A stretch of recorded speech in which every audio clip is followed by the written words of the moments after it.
மனமார்ந்த நன்றிகள்.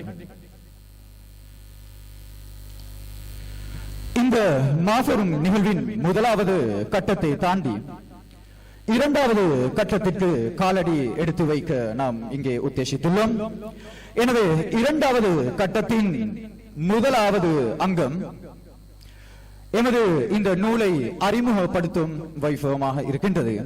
எனவே இந்த நூலை அறிமுகப்படுத்த கீர்த்திஸ்ரீ AMM ஆரிஃப் கல்வி பணியும் சமூக சேவையும் என்ற நூலின் தொகுப்பாசிரியரும் முன்னாள் ஆசிரியர் ஆலோசகருமான எமது பாடசாலையில் கல்வி கற்பித்த முன்னாள் ஆசிரியருமான MSM ஹிஷாம் அவர்களை நான் இங்கே அன்பாய் அழைக்கின்றேன்.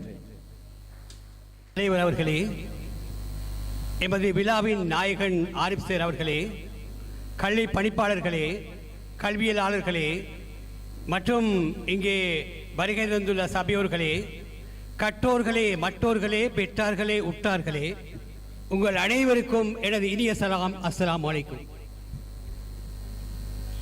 இப்போது ஆரிஃப் சார் அவர்களுடைய வரலாற்றையும் அவர் தொகுத்து வைத்த பொக்கிஷத்தையும் அவரை பற்றி மற்றவர்கள் கருத்துரைகளையும் தொகுத்து இப்போது நூல் வெளிவரப் போகின்றது. இன்னும் சொற்ப வேளையில் உங்களுடைய கைகளுக்கு இந்த நூல் வரப்போகின்றது. இந்த நூலை பற்றி அறிமுகப்படுத்துவதென்றால் ஆரிஃப் சார் என்னுடைய முதலாவது நூல் ஓயாத ஆளுமைகள். அந்த நூல் வெளியிட்டப்பட்ட பிறகு அவர் என்னிடம் சொன்னார், இஷாம், நான் என்னை பற்றியும் என்னுடைய ஆக்கங்களை பற்றியும் ஒரு நூல் வெளியிட வேண்டும், நீங்கள் தான் பொறுப்பாயிருக்க வேண்டும். நான் சிற்றிதழ்கள், நாளிதழ்கள், பத்திரிகைகள், சஞ்சிகைகள், நூல்கள் இப்படி எல்லாவற்றுக்கும் நான் ஆக்கங்கள் எழுதியிருக்கிறேன். அந்த ஆக்கங்கள் இப்போது என்னிடம் பொக்கிஷமாக இருக்கின்றன. அவற்றை நான் உங்களிடம் ஒப்படைக்கின்றேன். அவற்றை நீங்கள் தணிக்கை செய்ய வேண்டியதை தணிக்கை செய்து, கூட்ட வேண்டியதை கூட்டி, குறைக்க வேண்டியதை குறைத்து, எனவே எனக்கு சரியாக மட்டிட்டு தாருங்கள், அதை நாங்கள் நூலாக்குவோம். நான் ஏற்றுக்கொண்டேன். அவருடைய ஆக்கங்கள் எல்லாம் வந்து சேர்ந்தன. நான் அவற்றை ஒவ்வொன்றாக பார்வையிட்டு தேவையானவற்றை நீக்கி தேவையானவற்றை கூட்டி அந்த அவருடைய ஆக்கங்களை நெறிப்படுத்தி விட்டேன். ஒரு கட்டம் இந்த புத்தகத்தில் ஒரு பகுதி அவருடைய ஆக்கங்கள். அதன் பிறகு அவருடைய சுயசரிதை பிறப்பு முதல், அதாவது சமூக சேவை பணிகள் ஈடுபடும் வரை அவருடைய சுயசரிதையை நான் எழுதினேன். அவருடைய அத்தனை விடயங்களையும் தொகுத்து அவருடன் கேட்டு எழுதி அதையும் ஒரு இரண்டாவது பகுதியாக உள்ளடக்கியுள்ளேன். மூன்றாவது பகுதி அவருடைய நண்பர்கள், மாணவர்கள், அவரை சேர்ந்தவர்கள், அவரை சார்ந்தவர்கள், அவருக்கு துணையானவர்கள், அவருக்கு தேவையானவர்கள், அவர் அத்தனை பேரிடம் அவர் தன்னை பற்றி ஏதாவது எழுதித்தாருங்கள் என்று கேட்டால் நிறைய பேர் எழுதி தந்தார்கள். இங்கே மேடையில் இருக்கிறார்கள் எல்லாரும். அவ்வளவு பேருடைய ஆக்கங்களையும் ஒன்று சேர்த்தேன். அதுதான் முதலாவது பகுதி. எனவே 3 பகுதிகளை உள்ளடக்கிய இந்த நூல் இப்போது உங்கள் கைகளில் எட்டப் போகின்றது. இவருடன் கற்ற ஒரு மாணவன் இப்போது இலங்கையிலே புகழ்பூத்த ஒரு கவிஞன் மேமன் கவி. மேமன் கவி என்றால் மேமன் சங்கத்திலே இருக்கக்கூடிய ஒரு பெரிய கவிஞர். இவர் கேள்விப்படுகிறார், என்னிடம் படித்த ஒரு மாணவன் பெரிய ஒரு கவிஞனாக மாறிவிட்டான், எனவே இவரை சந்திக்க வேண்டும் என்று சொல்லி கொழும்பில் தேடாத இடமெல்லாம் தேடிவிட்டு வந்து விட்டார். தேட கிடைக்கவில்லை.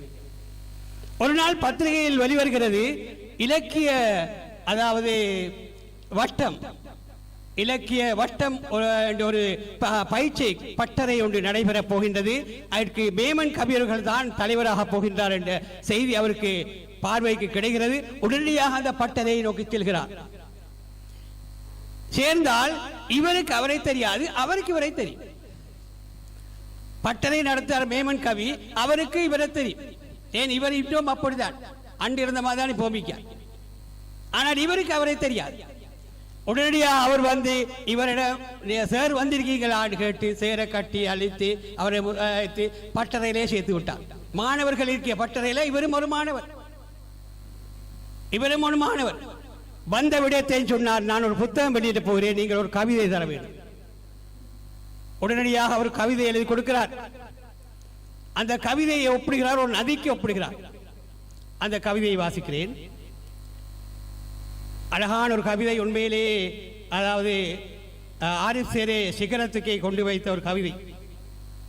ஓயாமல் ஓடிக்கொண்டிருக்கும் ஒரு அகர நதி, ஓயாமல் ஓடிக்கொண்டிருக்கும் ஒரு அகர நதி. வேமன் கவி சொல்கிறார், ஒரு விருட்சத்தின் அடியில் நாங்கள், ஒரு விருட்சத்தின் அடியில் நாங்கள், நாங்கள் அகரத்தின் சிகரத்தை நோக்கி போக நீங்கள் தான் பாதை வெட்டி தந்தீர்கள்.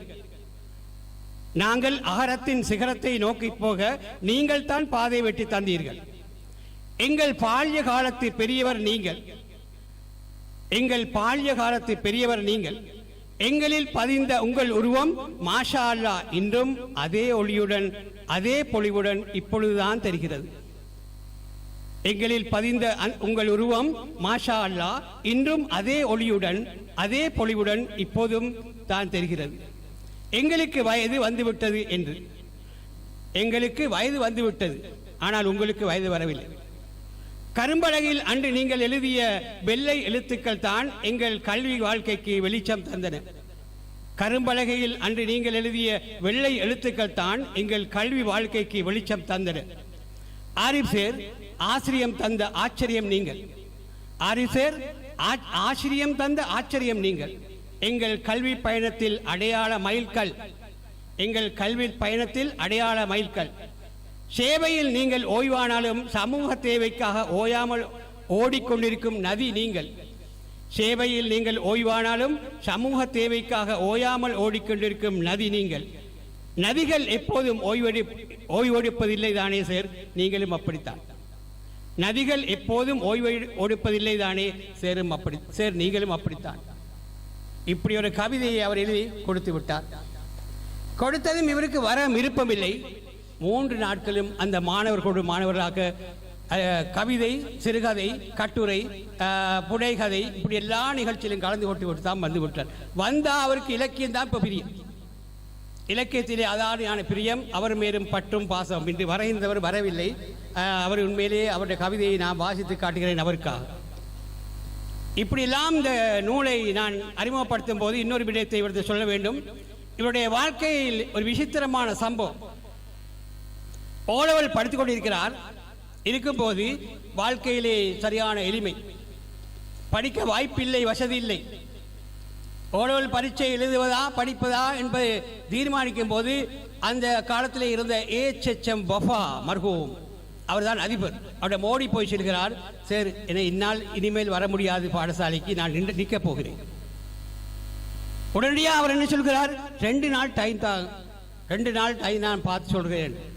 2 நாளை பிறகு இவரை கூப்பிட்டு சொல்கிறாரு, நீர் எங்கள் வீட்டுக்கு வந்து இரு, எங்கள் வீட்டில் தான் இருக்க வேண்டும், எங்கள் வீட்டில் தான் படிக்கணும், எங்கள் வீட்டில் தான் சாப்பிடணும், எங்கள் வீட்டில் தான் எங்களோட தான் இருக்கணும், எங்களோட குடும்பத்தில் ஒருவராக மாறணும். அவ்வாறு மாறினவர் தான் IMM ஆரிஃப் அவர்கள். அவருடைய வாழ்க்கையிலே பெரிய விசித்திரம். அன்று அவருக்கு அந்த இடம் கிடைக்கவில்லை என்றால் அவருடைய ஏற்பாடு வேற, இல்லை என்றால் அவருடைய நிலைப்பாடு என்ன என்பதை இப்போது கேள்விக்குறியாக உங்களிடம் முன் வைக்கிறேன். எனவே அவருடைய வாழ்க்கையை பற்றி எல்லாம் இங்கே புத்தகத்தில் சொல்லியிருக்கிறேன், அழகாக சொல்லியிருக்கிறேன். அவரை பற்றி எழுதியவர்கள் அழகாக எழுதியிருக்கிறார்கள், நல்ல விமர்சனமாக எழுதியிருக்கிறார்கள். எனவே இன்னொரு விஷயத்தை சொல்கிறேன், நீ புகழுடன் இருக்க விரும்பினால் மற்றவர்கள் படித்து பயன்பெறக்கூடிய நூல்களை எழுது.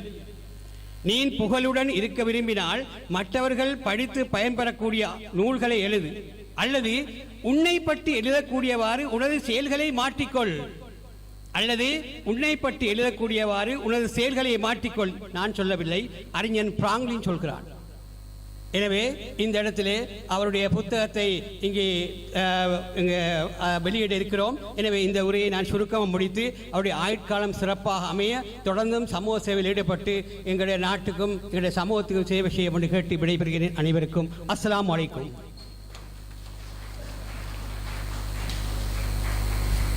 நூலை அறிமுகப்படுத்திய எமது முன்னாள் ஆசிரியர், இந்த நூலின் நூலாசிரியருமான MSN ஹிஷாம் அவர்களுக்கு எமது மனமார்ந்த நன்றிகள். வரலாறு முக்கியமானது. இதனால் தான் அறிஞர் அல்லாமா இக்பால் அவர்கள் A society move forward with its history on its back.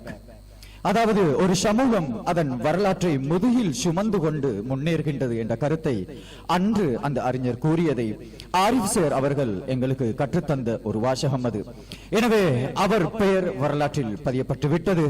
ஜஹீராவின் முன்னேற்றத்துக்கு வித்திட்ட ஒரு மனிதர் எமது அதிபர் ஆரிஃப் சேர் என்றால் தவறில்லை. எனவே இரண்டாவது கட்டத்தின் இரண்டாவது நிகழ்வுக்கு சென்ற இந்த நிகழ்ச்சியை மீண்டும் தொகுத்து வழங்க எமது ஆசிரியர் MSM ஹிஷாம் அவர்களுக்கு இந்த வாய்ப்பை கையளிக்கின்றேன்.